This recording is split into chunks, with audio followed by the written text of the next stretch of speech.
Hello दोस्तों, steno help PP में आप सभी का स्वागत है। दोस्तों, आप सभी के लिए हमने रिसेंटली बायोलॉजी की ऑल क्लास कंप्लीट कर ली है। आज से हम स्टार्ट करेंगे कुछ दिनों तक बायोलॉजी के एसएससी में आए हुए previous year questions. All previous year questions को हम कवर करने की कोशिश करेंगे। एसएससी में जो आ चुके हैं वो प्रीवियस ईयर के क्वेश्चनों को कवर करने की कोशिश करेंगे और ये पहली वीडियो रहेगी। इसमें हम 30 क्वेश्चन कवर करने वाले हैं, जल्दी कवर करेंगे, जो आपके लिए काफ़ी बेनिफिशियल रहेंगे। अगर आप हमारे चैनल में आए हैं नए तो प्लीज़ चैनल को लाइक सब्सक्राइब शेयर जरूर कर लीजिएगा और बेल आइकन को दबाना मत भूलिएगा। रही बात हमारी बायोलॉजी की क्लास की वीडियो की, तो आपको आई बटन में दिख रहा होगा या हमारी बायोलॉजी की प्लेलिस्ट में जाके आप उसे चेक कर सकते हैं। स्टार्ट करते हैं इस क्लास को। पहला क्वेश्चन आपकी स्क्रीन पर आपको नजर आ रहा होगा, वीट इज ऑ, गेहूं क्या है? CGL 2017 का ये क्वेश्चन है। CGL क्या है? एक क्रीपर है या हर्ब है या सर्ब है या आपका ट्री है? एक बेल है, औषधि है, झाड़ी है, वृक्ष है? देखिए, आपको डिटेल बताया जाएगा कि कौन सी चीज़ क्या है। आप देखेंगे कि जो सही आंसर इसका हर्ब है, ठीक है, औषधि है। एक जो आपका वीट है वो क्या है? एक औषधि है, ठीक है। वीट क्या है? आपकी औषधि है। देखिए एग्जाम्पल देखिए, क्रीपर्स क्या होता है? क्रीपर्स आपने एक बार वो चीज़ें देखी होंगी जो बेल देती हैं, आप बेल से समझ गए होंगे। जैसे आपका वाटरमेलन, पम्पकिन, कद्दू आपने देखा होगा, इनकी बेल निकलती है। तो इनमें क्या डिफरेंस रहता है? इनके जो तने रहते हैं वो क्या रहते हैं? वीक रहते हैं, जिस कारण ये सीधे खड़े नहीं हो पाते और क्या होते हैं? अपने ग्राउंड के लेयर के साथ ये क्या होते हैं? चिपक जाते हैं, ठीक है। Spread on ground, that called creepers. इनको क्या कहते हैं? झाड़ियाँ कहते हैं, ठीक है। नेक्स्ट इसी तरीके से है कि आपका हर्ब, जो मतलब हर्ब से आपका मतलब औषधि, वो क्या है? जैसे इस टाइप की चीज़ें क्या हैं? Herbs are small plants which have soft stem. इनके क्या सॉफ्ट स्टेम रहते हैं? Example wheat, paddy, cabbage, grass, ठीक है। नेक्स्ट है आपका श्रब्स। ये क्या है? झाड़ियाँ जो हैं आपकी, they are bushy and medium size plant that are somewhat bigger than herbs, ठीक है। जो हर्ब्स हैं उनसे थोड़ा बड़ी रहती हैं, जैसे लेमन, आपका हीना, रोज। फिर आपका क्लाइंबर, ठीक है। Plant with weak stem and need support in is called climber, ठीक है। ये क्या है? जैसे मनी प्लांट हो गया, आपको किसी की आवश्यकता पड़ती है तब बेल के माध्यम से क्या ऊपर चढ़ जाता है इजीली, ठीक है। तो ये क्लाइंबर हो गए। इसका सही आंसर रहेगा, पहला क्वेश्चन था आपका what is wheat. Wheat is a आपका हर्ब, मतलब औषधि। नेक्स्ट है आपका snake, turtle, lizard, crocodile falls under which category of animals. देखिए, सांप, कछुआ, छिपकली और मगरमच्छ इनमें से किस कैटेगरी में आते हैं? देखिए, मैंने आपको हमारी बायोलॉजी की क्लास में बताया है। ये सारी चीज़ें, सारे क्वेश्चन आप देखेंगे अभी कि आपको वहीं से, बिल्कुल वहीं से जो पढ़ाया हुआ है वही आया हुआ है। जो मैंने बोला था इंपॉर्टेंट वही आया, आप देख सकते हैं। देखिए, ये पीसीस, एम्फीबियन, रेप्टाइल या एव्स। तो इसका सही आंसर क्या है? रेप्टाइल आपका सही आंसर है। सरीसृप इसका सही आंसर है। जो आपके स्नेक, टर्टल, लिजार्ड, क्रोकोडाइल्स हैं, तो ये किसके अंदर आते हैं? सरीसृप के अंदर आते हैं। नेक्स्ट क्वेश्चन आपकी स्क्रीन पर नजर आ रहा होगा, which of the following body organ is a pacemaker associated. कितने बार ये क्वेश्चन मैं आपसे अपनी जो लाइव क्विज होते हैं उसमें पूछ चुका हूँ। क्लास में मैंने आपको 2-3 बार बता दिया है इसके बारे में। जो पेस मेकर है इसका संबंध हार्ट से रहता है। जो हार्ट के आपकी ये 4 चैम्बर्स रहते हैं, यहाँ पर इसकी पोजीशन रहती है, इस लोकेशन में इसकी पोजीशन रहती है। ऐसे नोड होता है यहाँ पर, जो ऐसे नोड होता है जिसका काम होता है क्या? इम्पल्स देना, ठीक है, इम्पल्स देना। तो जब ये सही से काम नहीं करता है, तभी जब सही से काम नहीं करता है तो इसकी जगह पे हम आर्टिफिशियल ऐसे नोड लगाते हैं जिसे हम पेस मेकर से नाम से जाने जाते हैं, जिसमें बैटरी से ये चलता है, ठीक है। तो इसका सही आंसर क्या रहेगा? हार्ट आपका सही आंसर रहेगा। It is a device that is placed in the chest abdomen to help control abnormal heat beat. This device use electric pulse to promote the heartbeat at a normal rate, ठीक है। Next है आपका haemoglobin. Haemoglobin is an important component of, haemoglobin किसका प्रमुख घटक है? आप देख रहे होंगे WBC, RBC, प्लाज्मा या ऑल ऑप्शंस आर करेक्ट। मैंने आपको बताया था पूरा, जब मैंने आपको ह्यूमन सर्कुलेटरी सिस्टम के बारे में मैंने आपको बताया था, तब मैंने आपको बताने की कोशिश करी थी इसके बारे में। हीमोग्लोबिन किसका कंपोनेंट है? तो हीमोग्लोबिन आपका किसका है? हीमोग्लोबिन आपका रेड ब्लड सेल्स का है। इस चीज़ को ध्यान रखिएगा। RBC का, जिसके अंदर आपको आयरन भी देखने को मिलेगी, आयरन, Fe, ठीक है। नेक्स्ट है आपका क्या? रेड कलर होता है इसका। नेक्स्ट क्वेश्चन है आपका एनीमिया। देखिए, कितने बार मैं बता चुका हूँ एनीमिया की डिजीज़ के बारे में, इसके बारे में क्लास में, क्विज में। तो anaemia is a cause because of deficiency of which of the following. Anaemia किसके कारण फैलता है? Cobalt, iron, sodium, calcium. तो इसका सही आंसर क्या होगा? आयरन सही आंसर होगा। नेक्स्ट क्वेश्चन आपकी स्क्रीन पे, मानव का वैज्ञानिक नेम क्या है? The scientific name of human being is. देखिए, कितना ईजी है, कितने बार मैंने बता चुका है। Scientific name of human being क्या है? आपको सभी को पता है, होमो सैपियंस इसका सही आंसर है। होमो सैपियंस इसका सही आंसर है। तो ये सब प्रीवियस ईयर के क्वेश्चन पेपर्स हैं। ऐसे ही मैं सीरीज लाते रहूँगा। आप लोग प्लीज़ चैनल को सब्सक्राइब जरूर कर लीजिए जो भी अभी तक नहीं करा है, और शेयर कीजिएगा। शेयर करने का काम तो आप सभी को करना है, जो नए हो जो पुराने हो, शेयर जरूर कीजिए। जितना ज़्यादा शेयर करेंगे मैं उतनी अच्छी से अच्छा आपको कंटेंट प्रोवाइड करूँगा। अभी आप लोगों के ऊपर डिपेंड है कि आप किस तरीके का कंटेंट चाहते हैं। तो प्लीज़ शेयर कीजिएगा, जितना ज़्यादा अधिक हो सके शेयर कीजिए, पूरी वीडियो को फैला दीजिए, आग लगा दो, बिल्कुल अच्छे से फैला दो पूरा, ठीक है। नेक्स्ट है आपका, in a majority of flowering plants out of 4 megaspores, what is the ratio of functional and degenerate megaspores? अधिकांश पुष्पी पादपों में 4 गुरु बीजाणु में से कार्यशील और अविकसित गुरु बीजाणुओं का अनुपात क्या होता है? जब मैंने आपको प्लांट मॉर्फोलॉजी पढ़ाई थी और जो प्लांट का मैंने रिप्रोडक्शन सिस्टम बताया था, उसमें मैंने आपको समझाने की कोशिश करी थी ये सारी चीज़ें। मेगास्पोर का आपको वहाँ पर एक डायग्राम भी बना के दिखाया था, तो उसको आप देख सकते हैं वाली वीडियो को। इसमें कहता है कि जो आपके जैसे हम ह्यूमन में बात करें तो स्पर्म फर्टाइल होते हैं, नॉन फर्टाइल होते हैं। जो रेशियो होता है मोस्टली वो रेशियो क्या होता है आपका प्लांट में, तो 2:2, 1:2, 3:1 या 4:0। तो जो इसका सही आंसर है 1:3, 1:3 होता है। इस चीज़ को ध्यान रखिएगा। एक्टिव और आपका डीजनरेट में, तो जो एक्टिव है उसका रेशियो 1 होगा। आंसर आपको यहाँ नजर आ रहा होगा। मेगास्पोर मदर सेल और megaspore megasporocyte is a diploid cell. ये क्या होती हैं? ये एक डिप्लॉयड सेल्स होती हैं। 2 सेट ऑफ क्रोमोसोम्स इसमें देखने को मिलेंगे in plants in which meiosis will occur. Meiosis, इनमें मियोसिस होता है, ठीक है। मियोसिस होने के कारण क्या होता है? इसमें 4 मियोसिस होने के कारण क्या होता है? 4 हैप्लॉइड सेल्स बन जाती हैं, ठीक है। At least 1 of spore develop into haploid female gametophyte, thus making the ratio of functional and degenerate megaspore 1:3, ठीक है। नेक्स्ट है आपका, the body of all complex animals consist of only basic types of tissue. जो सभी जटिल प्राणियों होती हैं उनकी जो आपका टिश्यू रहता है कितने प्रकार का आधारभूत तत्वों से मिलकर बना है? 4440 या 4। तो इसका सही आंसर 4 है। वो क्या 4 है? वो आपका epithelial tissue, muscle tissue, nervous tissue, connective tissue. मैंने जब आपको टिश्यू के बारे में बताया था, उत्तक के बारे में बताया था, तो वहाँ पर मैंने आपको ये बताई थी कि ये आधारभूत जो चीज़ें हैं वो ये 4 ही हैं आधारभूत चीज़ें। एपिथेलियल टिश्यू, उपकला टिश्यू जिसे कहते हैं, मसल टिश्यू कहेंगे, और नर्वस टिश्यू जिसे कहते हैं, और कनेक्टिव टिश्यू, संयोजक टिश्यू, संयोजक उत्तक के नाम से जिन्हें जाता है। तो 4 प्रकार के टिश्यू के बारे में मैंने आपको कंप्लीट बताया था कि कौन सा टिश्यू क्या होता है, क्या इनके वर्क हैं। तो आप देख सकते हैं उस वीडियो को। नेक्स्ट है आपका, as per world health organisation a pilot programme testing the first ever malaria vaccine will begin in the year 2018। ये जो आपके पायलट प्रोजेक्ट स्टार्ट किया गया था WHO के द्वारा मलेरिया वैक्सीन के रिगार्डिंग, ये किस देश में स्टार्ट करा गया? इंडिया, इटली, यूनाइटेड किंगडम या अफ्रीका? तो इसका सही आंसर जो है वो अफ्रीका है। Ghana, Kenya, Malawi will pilot the world first malaria vaccine from 2018, ठीक है। नेक्स्ट है आपका, मनुष्य के शरीर की सबसे लंबी हड्डी, बहुत ईजी है, ये तो सभी को पता होगा, फीमर। बिल्कुल, आपको नीचे कमेंट बॉक्स में लिख के बताना है कि ये फीमर जो है ये कहाँ पर पाई जाती है। नेक्स्ट है आपका, opposite the micropyle and in the representing basal part of the ovule. कहाँ पर माइक्रोप्लायर के अपोजिट है, वहाँ पर क्या मिलता है? माइक्रोप्लायर ये क्या है? मैंने जब आपको प्लांट की मॉर्फोलॉजी समझाई थी, उस मॉर्फोलॉजी में मैंने आपको समझाने की कोशिश करी थी। ये देखिए डायग्राम मैं आपको दिखा रहा हूँ। ये जो मॉर्फोलॉजी है इसमें आप डायग्राम देखेंगे तो इस प्रकार का एक स्ट्रक्चर रहता है प्लांट के पूरे ओव्यूल का। ये पूरा सेक्शन आपका इसका ओव्यूल होगा। ये आपका पूरा स्टिग्मा होगा जहाँ पर आपका पॉलन ग्रेन्स आएंगे, ठीक है।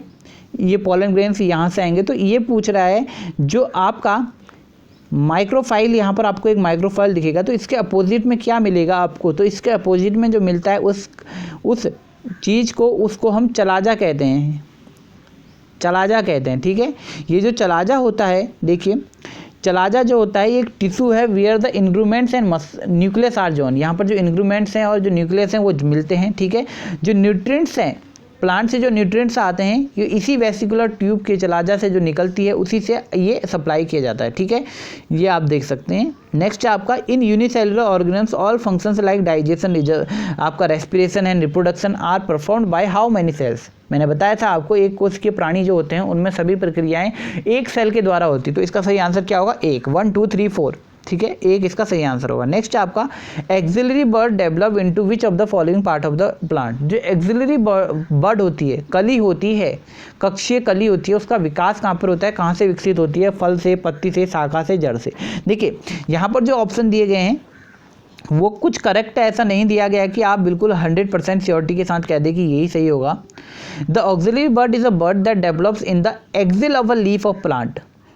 ठीक है, जो एक्सिल होता है लीफ का वहाँ से होती है। Axillary bud develop from the nodes which then done a new stem. ठीक है, तो इसका सही आंसर क्या है? वैसे तो अगर इन ऑप्शन के रिगार्डिंग कहें तो जो इतना भी नहीं 10% करीबन आपका क्या मिल रहा है, लीफ मिल रहा है, बट रियल आंसर जो है वो axil of leaf of plant है। ठीक है, देखिए एक चीज़ ध्यान रखिएगा, तो 2017 का ये सीजीएल का पेपर हुआ था, इसमें बहुत सारे क्वेश्चन एसएससी ने ऑप्शन गलत दिए थे, बहुत सारे बच्चों को दोबारा से इसमें मार्क्स मिले थे, तो बहुत ज़्यादा नंबर इंक्रीज हुए थे उसमें 2017 के इस पेपर में बच्चों के, तो इसलिए आपको इसमें जो ऑप्शंस हैं वो कुछ गलत भी मिलेंगे।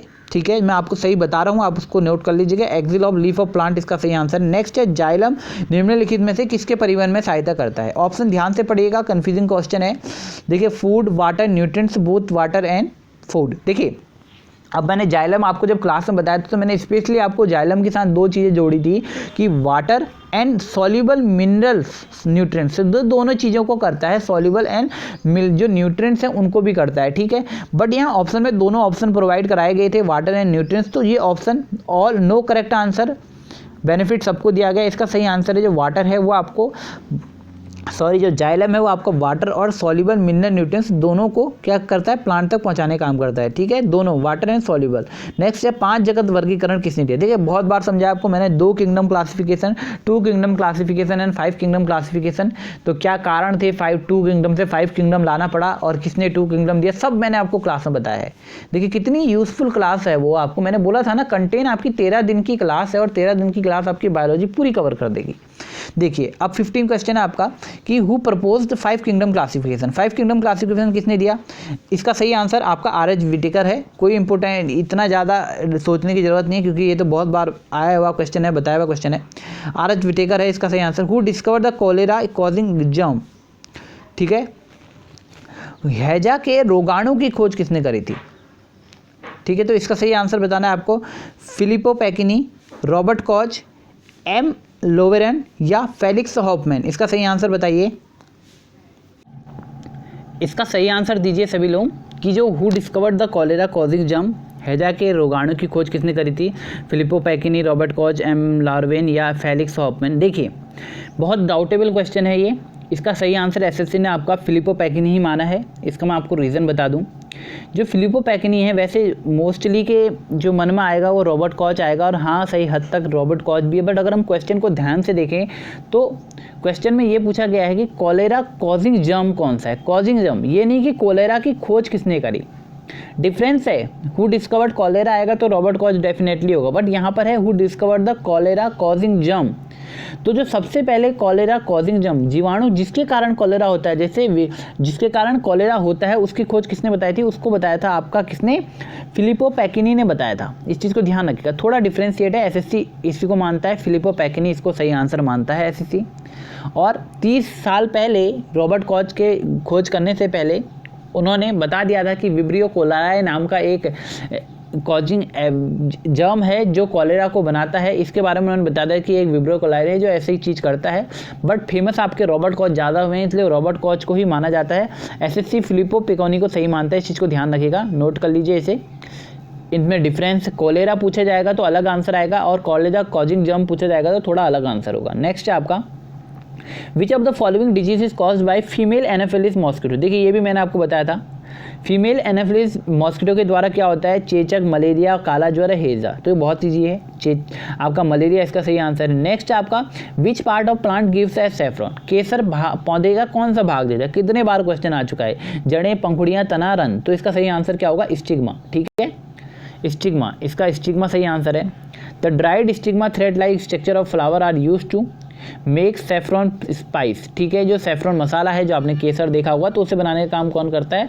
आपका स्ट्रोमा करने का काम करेगा, रंध्र करने का काम करेंगे, स्टिग्मा करने का काम करेगा। नेक्स्ट आपका which of the following transport water from roots of the plant its to leave. देखिए यहाँ पर क्वेश्चन थोड़ा उल्टा है, पहले पूछा था कि जाइलम का क्या काम है और यहाँ पर ये पूछ लिया गया कि वाटर। तो यहाँ पर डेफिनेटली वाटर पूछा गया तो वाटर तो सिर्फ जाइलम ही करता है, तो इसका सही आंसर क्या होगा? जाइलम होगा। ठीक है, अगर पूछा जाता कि जाइलम के क्या क्या काम है, तब तो हम बताते कि वाटर और मिनरल्स, बट पूछा गया है कि पानी का कौन काम करता है, तो जाइलम डेफिनेटली यही आंसर होगा। नेक्स्ट आप यहाँ पे पढ़ भी सकते हैं, water is absorb from the soil through root hair cells are adapted for this by having a large surface area to spend as speed up osmosis. Water move from osmosis from root cell to root cell until it reaches the xylem, ठीक है, जो transport करता है xylem vessels के through leaves में अलग करेगा। Phloem का क्या काम है, फ्लोएम क्या है, फूड जो मेट करेगी लीव्स उसको प्लांट के अदर पार्ट्स में पहुंचाने का काम। नेक्स्ट आपका which of the following trees set their leaves once in a year, इनमें से कौन से वृक्षों की पत्तियां एक बार वृक्ष में पत्तियां गिरा देते हैं एक वर्ष में, तो इसका सही आंसर क्या होगा, डेसिडियस, पर्णपाती वृक्ष, बहुत ईजी है डेसिडियस। नेक्स्ट आपका which among the following has segmented body, आपको बताना है इनमें से किसकी सेगमेंटेड बॉडी होती है। देखिए phylum Mollusca, phylum Arthropoda, phylum Annelida, phylum Coelenterata, तो इसका सही आंसर क्या है, देखिए कुछ भी इनमें क्या है, सब में आपको देखने को मिलेगा कि जो आपके डिवीजन ऑफ सब एनिमल है, प्लांट बॉडी है, उसमें आप देखेंगे कि आपका आर्थ्रोपोडा, कॉर्डेटा और एनिलिडा, इन तीनों में आपको क्या देखने को मिलेगा, ये चीज़ सेगमेंटेड बॉडी, रिपीटेटेड बॉडी की सीरीज देखने को मिलेगी, तो इसका कोई भी आंसर नहीं है, बेनिफिट सबको दिया गया। नेक्स्ट है आपका साइनेप्सिस गैप, मैंने आपको बताया था ये साइनेप्सिस गैप अपनी क्लास में, is present between which of the following, जो सिनेप्सिस गैप है वो कहाँ पर मिलता है, 2 न्यूरॉन्स में, ब्रेन या कॉर्डिनल में, 2 किडनीज में, या नन ऑफ दिस। तो ये जो सिनेप्सिस गैप है ये आपकी तंत्रिका कोशिका, जब मैंने आपको पढ़ाई थी, नर्वस सेल बताई थी आपको, नर्वस टिश्यू के तंत्रिका टिश्यू के बारे में बताया था, तो वहाँ पर मैंने बताया था कि जो दो कम्युनिटी इनको जोड़ने का काम जो करती हैं दो सेल्स को, तो communicate with one another at junctions called synapses. At a synapsis one neuron sends a message to a target neuron another cell. In the neuron system a synapsis is a structure that permits a neuron to pass an electrical or chemical signal to another neuron on the target efferent cell, ठीक है। आशा करता हूँ समझे होंगे, जो neuron है, जो दो न्यूरॉन है उनके बीच में सिनेप्सिस काम करता है, एक की लाइव चीज़ को दूसरों को बताना। नेक्स्ट है which organ has finger like outgrowth which are called villi, singular villus, कौन से अंग पर उंगली के समान उभरी हुई संरचनाएं होती हैं जिन्हें दीर्घ रोम या रसांकुर कहते हैं। याद करिए मैंने जब आपको डाइजेस्टिव सिस्टम बताया था तो वहाँ पर विलाई का स्ट्रक्चर दिखाया था आपको मैंने, तो इसका सही आंसर है small intestine, finger like structure होंगे, ठीक है। ठीक, नेक्स्ट आपका who discovered malaria causing germs, ठीक है। आपको बताना है कि मलेरिया कॉजिंग जर्म्स की खोज किसने करी है, तो इसका सही आंसर कौन सा है, चार्ल्स लुई अल्फोंस लॉरेन ने मलेरिया कॉजिंग जर्म्स की खोज करी थी। चार्ल्स लुई अल्फोंस लॉरेन, इस चीज़ को ध्यान रखिए, इसमें भी आपका मलेरिया कॉजिंग जर्म्स पूछा गया है। नेक्स्ट है आपका cattle quickly swallow grass and store in their, जो मवेशी होते हैं घास निकलने के उपरांत उन्हें कहाँ संग्रहित करते हैं। जो आपने देखा होगा घास, जो हमारे भैंस है, गाय है, ये क्या करते हैं, बहुत जल्दी जल्दी घास को खा जाते हैं, बट ये स्टोर कहाँ करते हैं, रूमेन में, इसोफेगस में, स्मॉल इंटेस्टाइन में, सैलिवरी ग्लैंड्स में। तो ये रूमेन होता है प्रथम आमाशय, इनमें एक क्या स्ट्रक्चर अलग है, रूमेन प्रथम आमाशय के नाम से जाना जाता है। The first part rumen where food goes is like a big fermentation vat, there are lot of bacteria and protozoa that live inside the rumen and do the hard work of digesting the cow food, ठीक है। After the rumen there is the rectum and the omasum, ये पूरे structure बताया गया है। Next है आपका which of the following carries oxygen to various parts of human body. देखिए कल ही मैंने आप लोगों को यही चीज़ पूछी थी अपने लाइव टेस्ट में भी, और आपको मैंने व्हाट्सएप के ग्रुप से भी पूछा था कि आपको बताना है which of the following carries oxygen to carries parts of oxygen human body. तो आपको बताना है red blood cells, white blood cells, plasma या नर्व्स, तो इसका सही आंसर है रेड ब्लड सेल्स। नेक्स्ट है आपका which of the following functions is performed by kidneys in the human body. मानव शरीर में गुर्दे इनमें से कौन सा कार्य करते हैं, एक्सक्रीशन, रेस्पिरेशन, डाइजेशन या ट्रांसपोर्टेशन। पहले ही बताया था मैंने आपको जब पूरा एक्सक्रीशन सिस्टम बताया था, तो इसका सही आंसर है उत्सर्जन तंत्र, ठीक है। बेसिक फंक्शंस ऑफ किडनी क्या है, रेगुलेशन ऑफ पीएच, जो पीएच वैल्यू है पूरी बॉडी की उसको रेगुलेट करने का काम। जो वेस्टेज हैं, टॉक्सिन्स है, उनका एक्सक्रीशन, उनको बाहर निकालना। हार्मोन को प्रोडक्शन करता है उनका। Regulation of extra cellular fluid welcome, आप इसका पढ़ सकते हैं पूरा अच्छे से। Regulation of osmolarity, regulation of iron concentration, तो ये सारी चीज़ों का काम कौन करता है, आपका जो किडनी है वो ये काम करती है। नेक्स्ट आपका हु डिस्कवर्ड बैक्टीरिया, बैक्टीरिया की खोज किसने करी, बहुत बार मैंने पूछा आपसे, तो इसका सही आंसर है एंटोनी वॉन ल्यूनहॉक, ठीक है। Next question which is the name of a group of similar sales performing a specific function. एक विशेष कार्य करने वाली समान कोशिकाओं के समूह को क्या कहते हैं। देखिए बिल्कुल मैं आप लोगों ने जिन्होंने पहले पढ़ा होगा वो बिल्कुल 100% श्योरिटी के साथ चेहरा मुस्कुरा गया होगा अगर जिन्होंने क्लास अच्छे से पढ़ी होगी कि ये सारे क्वेश्चन तो पढ़ाए हुए हैं। जो मैंने आपको PDF में पढ़ाया था वही बिल्कुल सेम वही क्वेश्चन है आपके। देखने आप कोई भी क्वेश्चन पेपर उठा लीजिए, आपको ऐसे ही क्वेश्चन देखने को मिलेंगे जो मैंने आपको बताया। देखिए ये भी मैंने आपको समझाया था कि जो टिश्यूज़ होते हैं, टिश्यूज़ की जो डेफिनेशन जब मैंने आपको बताई थी कि same type of cells, same origin, same function, तो सेम शेप, तो ये क्या कहलाती है आपकी टिश्यू। मिलके क्या बनाते हैं, टिश्यू बनाते हैं। तो tissue a group of cells the work together to carry out a particular task job in a organism. ठीक है, ऑर्गन क्या है, ग्रुप ऑफ टिश्यू बनेगा, पूरा मैंने आपको बताया था। नेक्स्ट आपका plant tissue are how many types. देखिए अब ये भी मैंने आपको बताया है, जैसे मैंने आपको ह्यूमन में बताया था तो उसमें आपको 4 प्रकार के टिश्यू बताए थे। ऐसे ही प्लांट में आपके कितने प्रकार के टिश्यू होते हैं, 3 प्रकार के टिश्यू होते हैं। Plant have only 3 types of tissue, dermal, ground and vascular. Dermal tissue covers the outer surface of herbaceous plant. Dermal compose is epidermal cells close to packed cell secrete a waxy cutile that adds prevention of water loss. Vesicular tissues, the primary components of vesicular tissues are xylem and phloem। तो मैंने आपको बताने की कोशिश करी थी उस video में पूरा, ठीक है। तो आप लोगों को इस वीडियो को करना है क्या, शेयर दिस वीडियो, जितना ज़्यादा हंसी हो सके शेयर करिएगा इस वीडियो को। देखिए बहुत अच्छा कंटेंट है, ऐसे ही मैं सारी वीडियोस आपके लिए लेके आऊँगा।